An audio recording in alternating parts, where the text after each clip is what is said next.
જો એક કટોરું જુવાર લઉં છું અને જુવાર દાણા જેવો પીસ્યો છે. જુવાર ચાળણીથી ચાળ્યું ને એક કટોરી જેટલો છે આ લોટ આપણો. જો આ રીતે એની ફોતરી હશે ઉપર તરશે ને ઘાટી થતી જાય છે. અત્યારે એને 20 મિનિટ ચડતા લાગી. ખાસ સૂજી અને જુવારનો લોટ છે વધુ. હવે એની અંદર હું છાશ નાખું છું. છાશ જો આપણી ઘાટી છે એકદમ. અડધી ચમચી જેટલું જીરું નાખ, સ્વાદ અનુસાર નમક. તો આપણે અલગથી વઘાર નહીં કરવો પડે અને પછી આને ઢોકળા સાથે ખાવામાં પણ મજા આવશે. આપણે ઈનો હવે આની અંદર આપણે નાખી, એની અંદર આપણે નાખશું છાશ. આ થઈ ગઈ આપણી રાબ તૈયાર. રોટલો અને રાબ. નમસ્કાર મિત્રો, કેમ છો? મજામાં? સ્વાગત છે તમારું મારી YouTube channel natural life with Tina પર. મિત્રો સવારના વાગ્યા છે 8:15 અને ફ્રી થઈ ગઈ. એટલે અમુક કામ બાકી છે પણ ગઈકાલે ઘણું કરી લીધું છે ને એટલે આજે ઓછું છે. અને હવે આજે આપણે બનાવવાના છીએ, ગઈકાલના વિડીયોમાં કીધું ને કે કચ્છી પટેલોની રાબ બનાવશું. તો અહીં જુઓ જુવાર કાઢી લીધી છે. હું 8-10 કિલા ભેગી જ લઉં જુવાર. હવે ઉનાળો આવ્યો ને, શિયાળાનો બાજરી ખાતા હતા એટલે હવે જુવાર ખાશું અને મિક્સ ખાશું. મને તો જુવાર ના ભાવે, મકાઈ ના ભાવે, પણ અનિલના પપ્પાને ન ભાવે.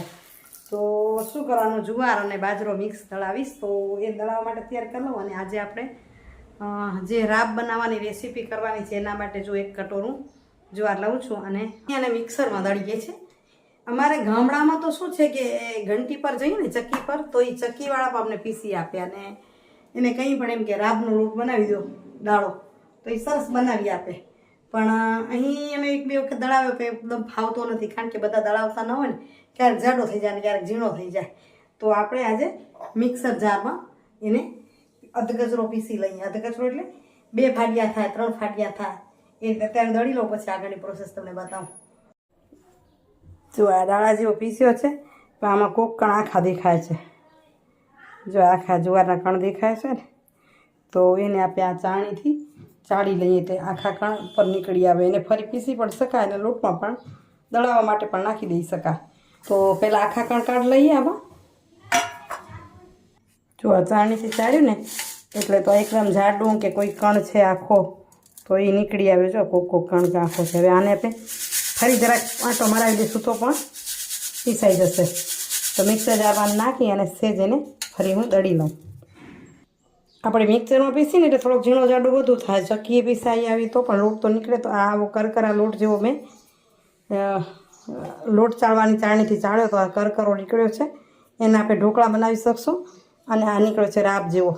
આનાથી પછી જાડો હોય તો ચાલે, તો ઝીણો છે તો જલ્દી ચડી જશે. તો અહીં 2 કટોરી જેટલો લોટ લાગે છે, તો 1 કટોરી ભરી અને હું એમાંથી કાઢી લઈશ.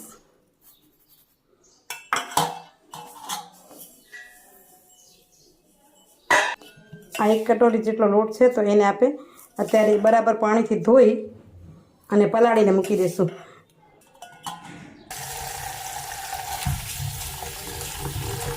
અને પાણીમાં પલાળશું ને એટલે ઉપર જે જારની ફોતરી હશે ને એ તરશે. થોડીક વાર પલળવા દઈશું. થોડીક વાર પલળશે ને એટલે જે સાચો કણ હશે વેસી જશે, અને ઉપર જે ખાલી ફોતરી હશે ને એ ઉપર તરશે. અને આ રીતે થોડીક વાર ધોવાશે એટલે ઉપર એકદમ સફેદ થઈ જશે. એટલે આને હું અત્યારે 10 વાગે પલાળી રહી છું અને આને બપોરે 2 વાગ્યા પછી રાંધીશ. તો ત્યાં સુધી એને હું પલળવા દઈશ 2-3 કલાક, તાકી ચડવાની પણ સરળ થઈ જાય અને ઠંડક થાય. અત્યારે એને ઢાંકીને મૂકી દઈ. આ લોટમાંથી ઢોકળા બનાવશું. આજે બનાવું છું કે ક્યારે બનાવું છું એ પછી જોઈ લઈએ. અને આમાંથી બીજી વખત રાબ બનાવશું. જો અમે 4-5 કલાક થઈ ગયા. સવારે પલાળી હતી, બપોર પછીના 4 વાગ્યા છે. હવે છે ને મેં થોડું પાણી ઉપરથી કાઢી દીધું, ફોતરી નીકળી ગઈ છે. પછી સહેજ આપણે આમ ચોળશું, કદાચ જુવારની ફોતરી આમાં હોય તો આમ નીકળી જાય. કાઢી નાખશું.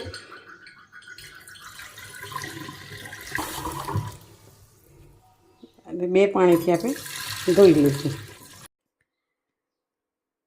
મિત્રો 3:30 થયા છે. આપણે હવે રાબ બનાવી લઈએ, કારણ કે રાબ છે ને ઠંડી ખવાય. એકચ્યુઅલી ટ્રેડિશનલ વાનગી એવી છે કે જે આપણે પાણીમાં પલાળીની જગ્યાએ ધોઈ અને છાશમાં પલાળી રાખે અને છાશમાં જ રાંધે. પણ હવે રોજ પહેલા જેવી છાશ નથી રહી આપણી પાસે. ઘરની છાશ કરીએ તો આપણે રોજ રોજ તાજી નથી બનાવતા. પહેલા ઘરના ઢોર હતા અને રોજની છાશ તાજી બનતી અને એમાં જ રંધાતી. હવે લગભગ લોકો બધા પાણીમાં રાંધે છે, ઉપરથી છાશ નાખે. આપણે પીશું ત્યારે છાશમાં તો અત્યારે આપણે ધોઈ છે એને અને અહીં કુકરમાં મેં પાણી મૂક્યું છે ગરમ. મોટે ભાગે તપેલીમાં જ રંધા, ખુલ્લી તો સારી લાગે. જોશું ઢાંકણાને જર પડશે તો ઢાંકશું, નહીં તો આમાં તપેલીની જેમ આમ જ રાંધશું. એટલે પાણી ગરમ થવા લાગ્યું છે, એની અંદર આપણે આ જારનો લોટને ઓરી દઈએ. આ બધું પડી ગયું અંદર. હવે એની અંદર કાંઈ જ નહીં જોઈએ, માત્ર સ્વાદ અનુસાર નમક જોઈશે અને એને ચડવા દેશું. એને ધીમે ધીમે ક્યારેક ક્યારેક આમ હલાવવાની થશે કે નીચે બેસી ન જાય. અમારા સાસુમાં બનાવતા ને તો એ સતત છાશમાં હલાવતા રહે, તાકી છાશ ફાટી પણ ન જાય અને છાશ ઉભરાઈ પણ ન જાય. છાશ હોય એટલે ઉભરાય. તો જો હવે ઉપરથી નીચેથી બળબડિયા નીકળવા માંડ્યા છે. હવે ગેસ તમારો મીડિયમ ટુ લો કરી નાખવાનો અને ધીમે ધીમે ચડવા દેવાનો. તો જો આપણી 5 મિનિટ પછી જોઈ છે આવી રાત સરસ ઉકળવા માંડી છે ને, ઘાટી થતી જાય છે. અત્યારે મેં છે ને જેટલી લોટ હતો ને 3 ગણું પાણી નાખ્યું છે. પણ પાણી એમાં વધઘટ પણ હોઈ શકે, કારણ કે તમારા જુવારનો કણ કેવો છે એના પર આધારિત હોય છે. કેટલી વાર પલળી છે નથી પલળી, તો પાણી ઓછું લાગે તો પછી નાખી લેવાનું. 3 ગણું તો જોઈશે જ, બરાબર ને? તો આ રીતે ધીમા ધીમા તપ્યાને ચડાવશું અને 5 મિનિટ પછી દગા હલાવું છું કે નીચે બેઠી નથી ને, બરાબર ઉકળશે ને પાણી છે ને ત્યાં સુધી બેસશે પણ નહીં, ધીમા ધીમા તપે ચડશે. જુઓ, અને 20 મિનિટ થઈ ને વચ્ચે વચ્ચે હું હલાવતી રહી છું. જો કેવું સરસ ચડી જવાયું છે. આમાં 1 કટોરી દાળો હતો ને, જુવારનો દાળો, તો સામે 5 કટોરી જેટલું પાણી જોયું છે. આમ 3 કટોરી તો થઈ રહે કે આપણે જો કુકરનું ઢાંકણું ભીડીએ તો. આ ઢાંકણું ભીડીએ તો 3 કટોરી થઈ રહે અને 3 સીટી લગાવી, 3 સીટી તો થઈ જાય. તમને કુકરમાં રાંધવો તો એ રીતે રાંધી શકાય, પણ મેં આ રીતે છૂટું જ રાંધ્યું છે ને. એને 20 મિનિટ ચડતા લાગી. હવે ચડી ગયો છે, જોઈને તમને લાગશે કે ચડી ગયો છે. તમને ખબર ના પડે તો ચમચામાં એક કણ છે ને હાથે દબાવી લેવાનું, બાકી આમાં ખ્યાલ આવી જાય છે ને. એટલું ઘટ હશે, હવે ઠંડુ થઈને ઘટ થઈ જશે. આની ઓરિજિનલ રીત એ છે કે થોડુંક ચડી રહેવા આવે ને તો આની અંદર 1 કટોરી જેટલી છાશ નાખી દે અને હલાવે. જો છાશમાં પલાળ્યું ન હોય ને તો આ ચડવા આવે ને ત્યારે 1 વાટકી છાશ નાખી દે, કટોરા જેટલી, અને એને થોડીક વાર ચડાવે. પાછી છાશ ઘટ થાય ત્યારે બંધ કરે. પણ આટલું છે ને હું 2 દિવસ ખાઈશ, કારણ કે આ પછી હજી આની પ્રોસેસ બીજી અલગ છે ખાવા માટેની, પીવા માટેની. તો એમાં બધું વધી જશે ને. છાશ હમણાંથી નાખી દઉં તો ખટાશ પકડી જાય, એટલે અત્યારે આપણે છાશ નાખતા નથી. અને અહીં હું મારું સગડીને બંધ કરી દઈશ. તો મિત્રો વાગ્યા 6:30 અને વિચાર્યું કે હજી જુવારનો લોટ છે તો આજે જુવારની જ રેસીપી બતાવી દો. જો સવારે જુવારના રોટલા બનાવ્યા, એક રેસીપી જુવારના લોટની, બીજી આપણે રાબ બનાવી. અને હવે રાબ તૈયાર થઈ જશે, તમને બતાવીશ કઈ રીતે ખવાય એ રીતે. પણ અહીં જુવારનો લોટ છે એટલો કરકર્યો, એની અંદર જેટલો લોટ છે ને એટલી સૂજી નાખી દઉં છું. અને એની અંદર 1 ચમચી જેટલું બેસન નાખું છું, એટલે ટેસ્ટ સારો આવે એટલા માટે. અને એને બરાબર મિક્સ કરી લઈએ. સરસ મિક્સ થઈ ગયું. હવે એની અંદર હું છાશ નાખું છું. ઘાટી ઘાટી છાશ નાખશું, પલળે એટલી, અને એને મિક્સ કરી લેશું.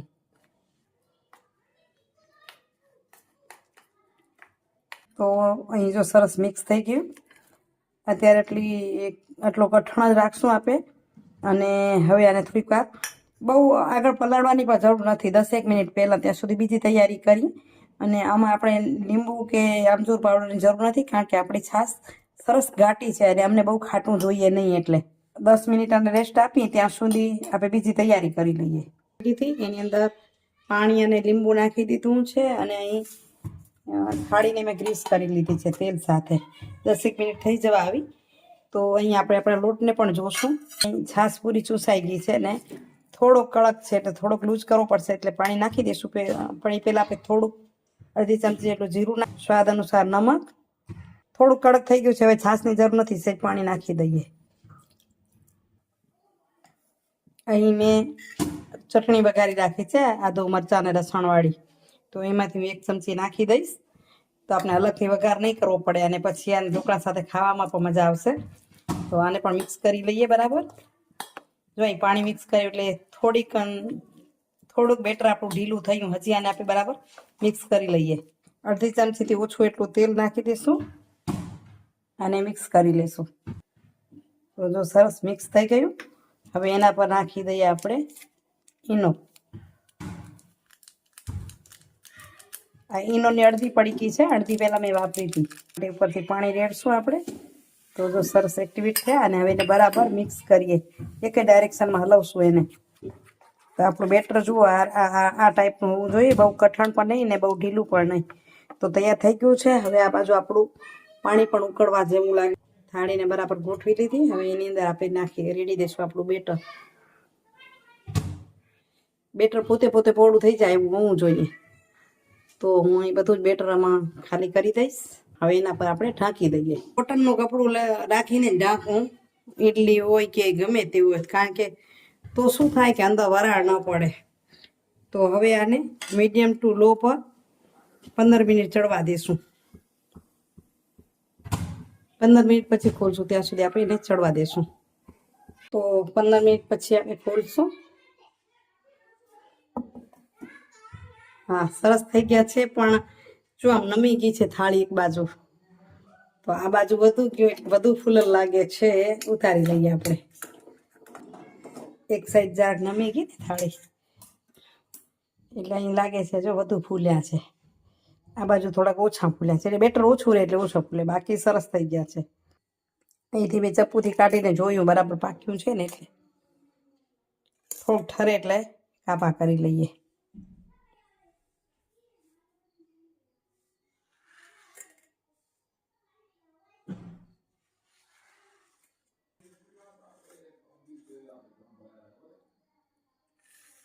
હવે આને વઘારવા હોય તો વઘારી શકાય, ને નહીં તો આના પર સ્ટીમ ઢોકળાને જેમ તેલ લગાવી દઈએ તો લગાવી શકાય. આના પર તડકો નાખશું તો પણ નાખી શકાશે. તો મિત્રો જુઓ, જુવારના જ લોટમાંથી આપણે 3 પ્રકારની આઈટમ બનાવી લીધી. અહીં ઢોકળા એક સાઈડ આમ થઈ ગયું ને એટલે આ બાજુ ઝીણું થઈ ગયું, પણ મેં ચાખ્યું બહુ ટેસ્ટી થયું. ઉખેડી લઈ.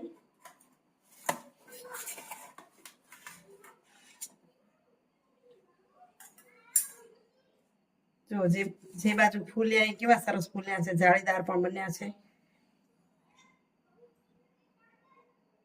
ને સરસ. બીજી આઈટમ બની જુવારના રોટલા, અને ત્રીજી આઈટમ બની ગઈ આપણી જુવારની રાબ. હવે આ રાબને આપણે કઈ રીતે ખાશું ને એ તમને હમણાં જ બતાવું. બનાવવાની તમને પ્રોસેસ બતાવીએ. હવે એને ખાવાની પ્રોસેસ શું છે એ બતાવી. ખાવાનું કરી તૈયાર આપણે. હવે આ રાબ છે ને એ ઠંડક માટે જ છે, અને શ્રમજોગી ખાય ગમે તે કામ કરતા. અમારા વડીલો એમ કહેતા ડુંગળીનો દડો ને રાબનો ગળો. રાબનો ગળો મતલબ માટીનો જે ગળો થાય તે, એમાં ઠંડી કરે. હવે આપણે તો માટીના ગળાએ ઘરમાં રહ્યા નથી એટલે ફ્રીજમાં રાખી, પણ આ રીતે એને મિક્સ કરશું. આની અંદર છાશ નાખીને મેં તમને જેમ વાત કરી ને એમ છાશમાં રાંધે. હવે આપણે છાશમાં રાંધતા નથી કારણ કે ખટાશ પદ થઈ જાય છે, એટલે હવે આ રીતે આમાં મેં રાબ નાખી. બીજા દિવસે કડક થઈ જશે તો થોડીક હાથથી કેમ ચોળી નાખવાની. આ તો આજે જ બનાવી છે એટલે કડક નથી. હવે આની અંદર આપણે નાખી, એની અંદર આપણે નાખશું છાશ. છાશની જેને જેટલી ભાવે એ પ્રમાણે. ઘણાને આછી ભાવે, ઘણાને ઘાટી ભાવે. મને ઘાટી ભાવે. હું તો ઘણીવાર છાશની દહીં સાથે પણ ખાઉં. જો અને એકદમ મિક્સ કરી નાખવાની છાશ સાથે, અને રોટલા સાથે ખવાય. ઘણા વગર રોટલે ખાય. કહું છું તો ડુંગળીનો દડો ને રાબનો ગળો એ રીતે.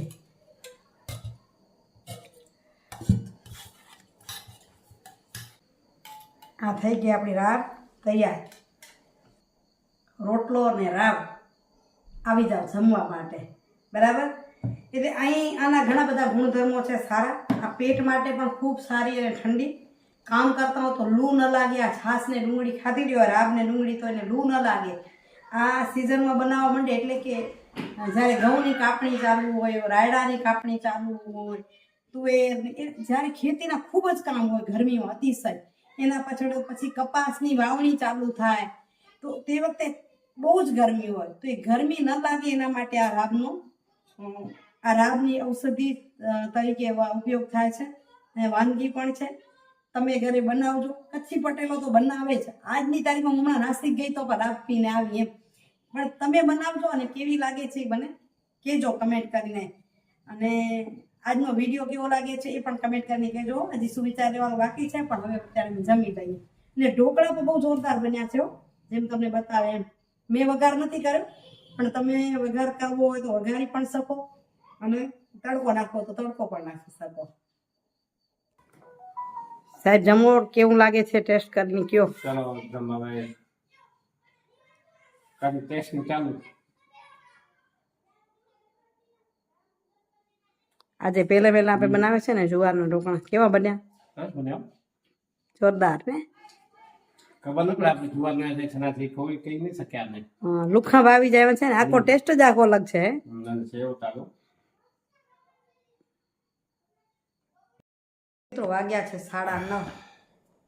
હવે થાકી રહ્યા છીએ. એમ થાય વિડીયો હવે એડિટ કરવા જઈશ તો ઘણો ટાઈમ જશે, એટલે તમારી પાસે ગઈકાલે નહીં આવ્યો વિડીયો, બરાબર ને? આ વિડીયો આવશે ત્યારે એક દિવસ ખાલી જશે, જવા દઈએ. આજના સુવિચારની વાત કરું તો એવી છે, સારો સમય બતાવે છે દુનિયાને કે તમે કેવા છો. તમારો સમય સારો હોય ત્યારે તમે દુનિયાને કહી શકો અમે આવા છીએ, પોતાની વાત સામે મૂકી શકો. પણ જ્યારે ખરાબ વખત ચાલતો હોય, તમારો નબળો સમય ચાલતો હોય, ત્યારે તમને બતાવવું પડે કે દુનિયા કેવી છે. ખબર પડે તમને દુનિયા કેવી છે. તમને ઘણા બધા અનુભવો થાય અને લગભગ લોકોને આવા અનુભવ થાય. ખરાબ સમયમાં વિશેષ થાય, સારા સમયમાં તમે સમજો પત્તા રમતા હો તો તમારો એકો જ પડે. બાકી તો જગત છે ચાલ્યા રાખવાનું. તો આ સમયની વાત છે.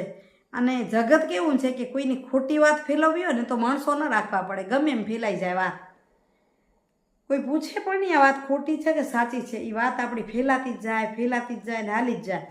અને તમારી સાચી વાત સાબિત કરવી હોય તો વકીલ રાખવા પડે. એમાંય તમારો સમય ખરાબ હોય અને વાત તમને સાબિત કરવી હોય સાચા, તમે સાચા હો, પણ એ વાત સાચી સાબિત કરવા માટે આપણને વકીલ રાખવો પડે. અને ભગવાન જો સારો હોય તો વકીલ રાખીને વાત તમે સાબિત કરી શકો, નહીં તો ખોટા લોકોની બોલબોલા થઈ જાય. આવું મિત્રો આ વાત સાથે હવે વિડીયોનું એન્ડિંગ કરું. આજની રેસીપી કેવી લાગી કમેન્ટ કરીને જરૂરથી કહેજો હો. આખો દિવસ આજ રેસીપીમાં જ બીતાવ્યો. અમુક કામ વચ્ચે કર્યા પણ વિડીયો કરવાનો રહી ગયો. આજ રજા હતી એટલે નોકરીમાં રજા હતી, ઘરમાં રજા નહોતી ને. તો કાલે મળું સરસ મજાના વિડીયો સાથે. ત્યાં સુધી આપ સૌને જય શ્રી કૃષ્ણ, જય જય ગરવી ગુજરાત, જય ભારત અને જય હિન્દ. Bye bye. હરિઓમ.